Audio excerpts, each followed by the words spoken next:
Sa ibang balita, matapos ang ginawang expedition, ipinag-utos na ni Pangulong Rodrigo Roa Duterte na baguhin ang pangalan ng Benham Rice. Ito ang balita ni Ray Pelayo.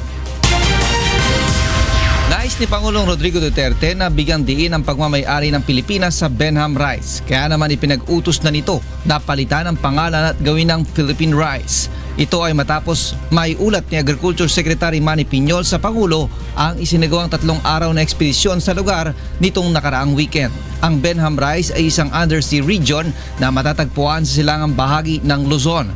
Ayon sa DA, sa kabuuan ay may lawak itong 25 milyong ektarya. Sa FB post ni Secretary Piñol, sinabi nito na ang Benham Rice ay pinaniniwala ang isinunod ng American Surveyor sa pangalan ni Admiral Andrew Ellicott Kennedy Benham na isang Navy officer na nabuhay noong 1832 hanggang 1905. Kamakailan lang ay napaulat na 3 buwang nanatili ang mga sasakyang pandagat ng China sa lugar para magsagawa ng research. Nagprotesta na dito ang Department of Foreign Affairs. Ayon sa mga diver na kasama sa ekspedisyon, patong-patong na ang mga coral sa lugar. It was exceptionally clear.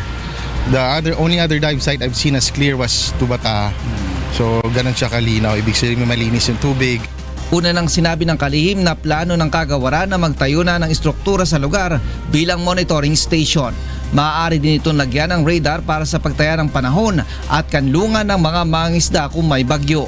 Maski pa magpatayo tayo ng 5 bilyong pisong struktura sa gitna ng Benham Rice, that will still be a drop in the bucket compared to what we are losing every year.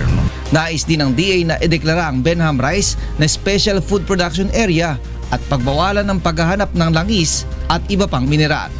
Ray Pelayo, UNTV News and Rescue, Quezon City.